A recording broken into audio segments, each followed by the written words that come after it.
नमस्कार, बहुत स्वागत है आप सभी का। मैं हूं आपके साथ नैना यादव, लेकर हाजिर हूं हमारा खास शो आक्रमण। मिडिल ईस्ट का ये सीज फायर जो शांति नहीं, ये सिर्फ एक विराम है। इस दौरान वार्ता हुई जो बेनतीजा रही, जिसके बाद अब एक बार फिर से जंग भड़कने की आशंका बढ़ गई है। और इस बीच अमेरिका ने भी ईरान के खिलाफ कड़े प्रतिबंध लगाने का ऐलान कर दिया। अब ऐसे में जो तस्वीरें सामने आ रही हैं, वो तस्वीरें मिडिल ईस्ट के इस तनाव को और भड़काती हैं, डराती हैं पूरी दुनिया को। देखिए पहली तस्वीर, 28 फरवरी को शुरू हुई अमेरिका और ईरान की जंग में अब तक हॉर्मुज एक अहम मुद्दा रहा। ईरान ने हॉर्मुज पर शिकंजा कसकर दुनिया को झुकाने का प्रयास किया। कई देशों में तेल के लिए हाहाकार मच गया, तो कई देशों में तेल की कीमतें बेतहाशा बढ़ गई। जंग में ईरान को हॉर्मुज के रूप में आय का एक बड़ा साधन भी मिल गया।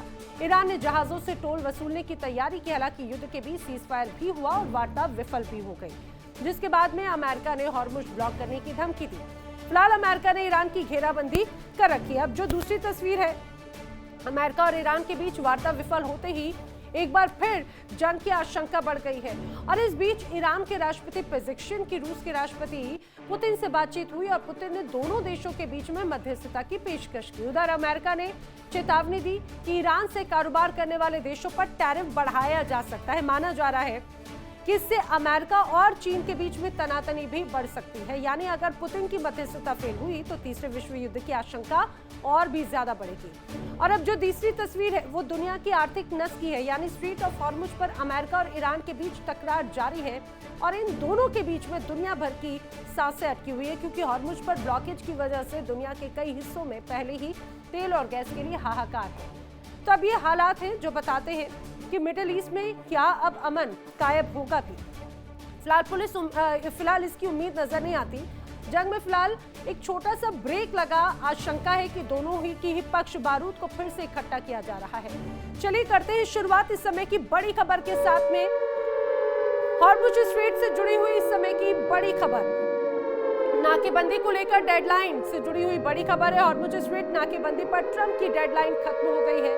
हॉर्मुज की तरफ अब नहीं जा पाएंगे तेल टैंकर। हॉर्मुज पर अमेरिका की नाकेबंदी लागू हो चुकी है। ओमान की खाड़ी की तरफ से दरअसल नाकेबंदी की गई और ईरान को टोल देने वालों को अब अमेरिका रोकेगा।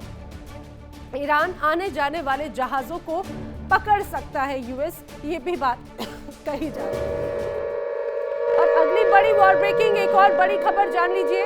बड़ी खबर, डेडलाइन खत्म होने के बाद ही डोनाल्ड ट्रंप का बड़ा बयान, पहला बयान सामने आ गया है। डेडलाइन खत्म होने के बाद ट्रंप का पहला बयान है। हॉर्मुज की में नाकेबंदी पर राष्ट्रपति डोनाल्ड ट्रंप ने कहा है कि हम ईरान से के छोटे जहाजों को खत्म कर देंगे। बड़ी खबर जो सामने आ रही है, नाकेबंदी के पास जो आएगा वो तबाह हो जाएगा। ये बात एक बार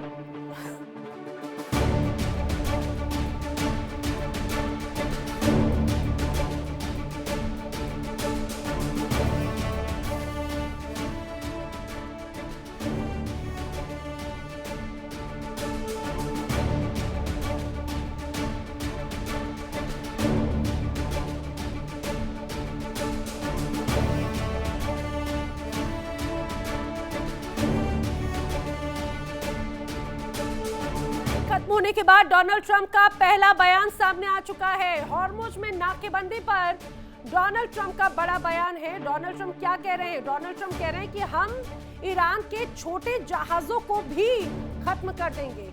ईरान के ये छोटे जहाज हमारे लिए कोई खतरा नहीं है, डोनाल्ड ट्रंप ने कहा है। नाकेबंदी के पास जो भी आएगा वो तबाह हो जाएगा। दरअसल अब डोनाल्ड ट्रंप बड़ी धमकी दे चुके हैं कि हॉर्मुज स्ट्रेट पर नाकेबंदी होगी, क्योंकि ईरान उसी हॉर्मुज स्ट्रेट से गुजरने वाले तमाम जहाजों से टोल टैक्स वसूल रहा था। और ये बात बिल्कुल मंजूर नहीं थी अमेरिका को। अमेरिका ने कहा यह हम बिल्कुल नहीं होने देंगे। अमेरिका ने बार बार इस बात को दोहराया। अमेरिका की तरफ से कहा गया, खासतौर से डोनाल्ड ट्रंप की तरफ से कहा गया कि अब यहाँ पर नाकेबंदी होगी और जो साथ नहीं देगा वो पूरी तरह से खत्म हो जाएगा, जिसमें ईरान को बड़ी धमकी है। और हॉर्मुज पर नाकेबंदी को लेकर बड़ी बात जो सामने आती है, अमेरिका की धमकी और ईरान की धमकी क्या क्या है, दोनों रूप में समझिए। अगर मैं पहले अमेरिका की बात करूं तो अब हॉर्मुज पर कंट्रोल आसान हो जाएगा, ये डोनाल्ड ट्रंप को लगता है। हॉर्मुज पर पूरी तरह से ईरान का नियंत्रण है, ये ईरान का पक्ष है। दूसरी तरफ धमकियों पे धमकियां किस तरह से हैं? ईरान की ओर जो शिप आ जा रहे थे अब वो बैन हो जाएंगे, अमेरिका कहता है। ईरान कहता है हॉर्मुज से टोल देने पर ही शिप गुजरेगा, चाहे वो किसी भी देश का क्यों ना हो। अब अमेरिका की धमकी ये है कि ईरान को अगर टोल दिया तो रास्ता नहीं मिलेगा आगे का, ये समझ के रखिए। हॉर्मुज के करीब अब सैन्य जहाज ना आए, ईरान धमकी दे रहा है। ईरान कह रहा है जो अमेरिका के भेजे हुए तमाम सैन्य जहाज या अमेरिका का साथ देने वाले सैन्य जहाज अगर हॉर्मुज के करीब आते हैं तो उन्हें अंजाम तक पहुंचा दिया जाएगा। वहीं अमेरिका की धमकी है ईरान की भी आर्थिक अब घेराबंदी की जाएगी। तो ईरान बोल रहा है कि और कितना तोड़ोगे, पहले से ही हम इस तरह से परिस्थितियों का सामना करें। ईरान की तेल से कमाई अब बंद होगी। ईरान कह रहा है उकसावे वाली कार्रवाई हम बर्दाश्त नहीं करेंगे।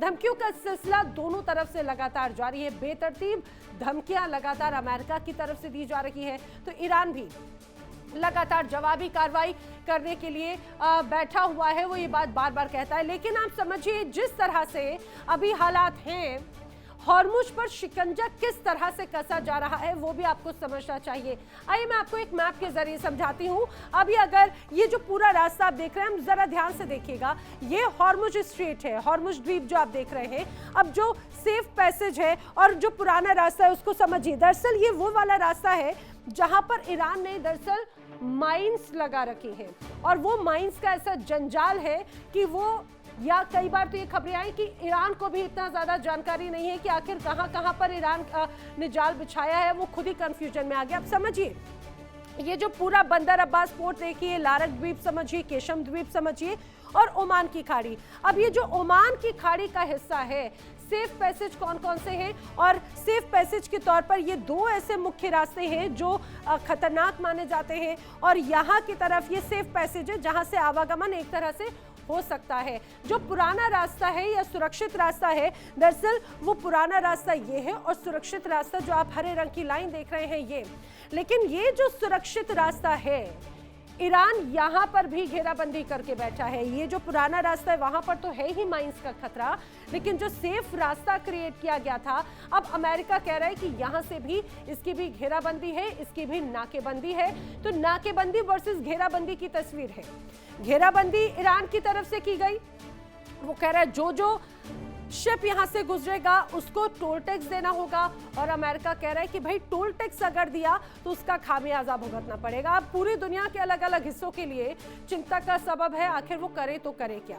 अब आप ईरान के साम्राज्य को भी अगर समझें तो ईरान का साम्राज्य कैसे खासतौर से इस खाड़ी हिस्से में माना जाता है वो भी जरा समझ लीजिए। ईरान का साम्राज्य दरअसल ये है पूरा, हॉर्मुज द्वीप हो या लारक हो या ग्रेटर टुनूब हो, लेजर टुनूब हो, केशम द्वीप, अबू मूसा, सिरी, फरूर और केश, ये पूरा एक तरह से ईरान के साम्राज्य में आता है। कुछ ऐसे क्षेत्र हैं जो ईरान के साथ साथ ओमान के साथ में वो शेयर करता है। अब ये कहा जाता है कि भाई ये इस पे एक तरह से एकाधिकार ईरान का है। अब कई देश ये दावा करते हैं कि इसमें एक तरह से इंटरनेशनल वाटर ट्रीटी का हिस्सा है। जो 12 नॉट्स की बात कही जाती है वो बेसिकली वो इसके हिस्से में आता है, लेकिन ईरान कहता है कि ये जो पूरा हिस्सा है ये हमारा है, और इस पर खासतौर से अगर खार्ग द्वीप की बात करें और हॉर्मुज, तो वो सबसे इंपॉर्टेंट हो जाते हैं। और यही वजह है कि खार्ग द्वीप की बात है, हॉर्मुज की बात है, लारक, ग्रेटर टुनूब, लेजर टुनूब, तो ये बहुत सेंसिटिव एरियाज है और ये अपनी ताकत एक तरह से मानता है ईरान, तो उसी को ही कमजोरी बनाने की कोशिश एक तरह से अमेरिका कर रहा है। लेकिन दुनिया भर में हाहाकार क्यों है वो भी आपको समझना चाहिए। कई महत्वपूर्ण रीजंस हैं दरअसल उसको लेकर। दुनिया भर में हाहाकार इसीलिए है क्योंकि ये जो एक छोटा सा हिस्सा जो आपको यू शेप का नजर आता है, ये ही सबसे ज्यादा फांस बना हुआ है लोगों के लिए। ऑस्ट्रेलिया ईंधन की मांग में करीब 1000% तक ये बताया जा रहा है कि उस डिमांड और भी ज्यादा बढ़ चुकी है। ऑस्ट्रेलिया पेट्रोल की कीमतों में लगभग 32% की बढ़ोतरी अभी तक हो चुकी है। कई पेट्रोल पंपों के बंद होने की खबर भी आ गई है और करीब 90% रिफाइंड फ्यूल का एक तरह से आयात इसी हिस्से से होता है। अब एटीएफ की कीमतें जब बढ़ी तो उसकी वजह से 10 से 20% तक किराया भी अंतर्राष्ट्रीय स्तर पर बढ़ चुका है। यानी कि अगर आप ऑस्ट्रेलिया जाना चाहते हैं या वहां से आना चाहते हैं तो पहले की जो कीमतें थी अब वो बढ़ चुकी हैं 10 से 20%। और यही वजह है जबकि ऑस्ट्रेलिया अमेरिका के साथ में इस पूरे मिडिल ईस्ट से फिलहाल दूर नजर आता है। वो क्लियर कट कह चुका है और यही वजह है कि डोनाल्ड ट्रंप नाराज भी हो रहे थे। अब ऑस्ट्रेलिया के बाद में फिलीपींस की बात की जाए, सरकार ने दरअसल राष्ट्रीय ऊर्जा आपातकाल घोषित कर दिया है जिस तरह के हालात अभी हैं। अब दूसरी तरफ जिस तरह से स्थिति है, बाकायदा हफ्ते में केवल 4 दिन ही लोग काम कर रहे हैं सरकारी दफ्तरों में, यानी कि कहा जाए कि कट शॉर्ट किया जा रहा है वर्क फ्रॉम होम और वर्क फ्रॉम ऑफिस को। 4 दिन दफ्तर आकर लोग काम करते हैं। अब वियतनाम की बात कर लेते हैं फिलीपींस के बाद में। वियतनाम में पेट्रोल की कीमतों में 20% तक की बढ़ोतरी दर्ज की गई है। डीजल की कीमतों में 30% से ज्यादा की वृद्धि दर्ज की गई। अब कंबोडिया का हाल भी जान ले। कंबोडिया में पेट्रोल की कीमतों में 65 से ज्यादा का एक तरह से उछाल हुआ है। 65% कीमतें बढ़ा दी गई। लाओस में ईंधन की कीमतों में 33% तक की वृद्धि हो गई है। म्यांमार और थाईलैंड की अगर बात करें तो ईंधन की किल्लत की वजह से यहां पर राशनिंग एक तरह से शुरू हो चुकी है। गाड़ियों के लिए ऑड इवन नियम यहां पर लागू हो चुका है। दुनिया में भी हाहाकार है, तो उससे निपटने की फिलहाल तैयारियां की जा रही हैं, लेकिन आखिर ये तैयारियां कितने लंबे वक्त तक कारगर साबित होंगी ये कुछ नहीं कहा जा सकता। लेकिन अब लोगों के मन में सवाल ये बहुत उम्मीद जागी थी शांति वार्ता को लेकर।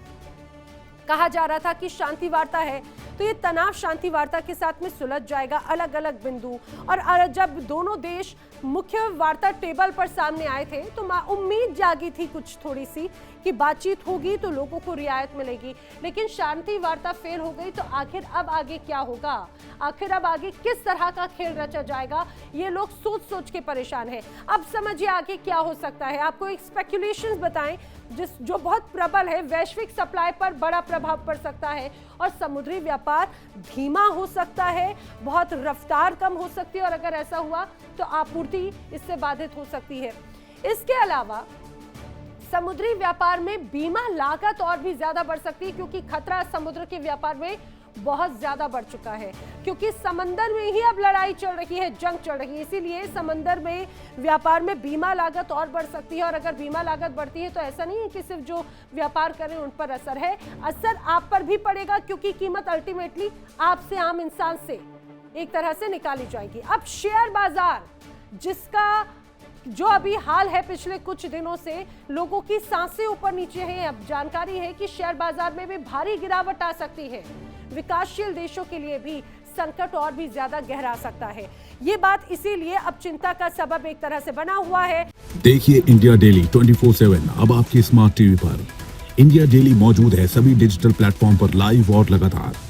इंडिया डेली 24/7 हर दिन राष्ट्र को समर्पित।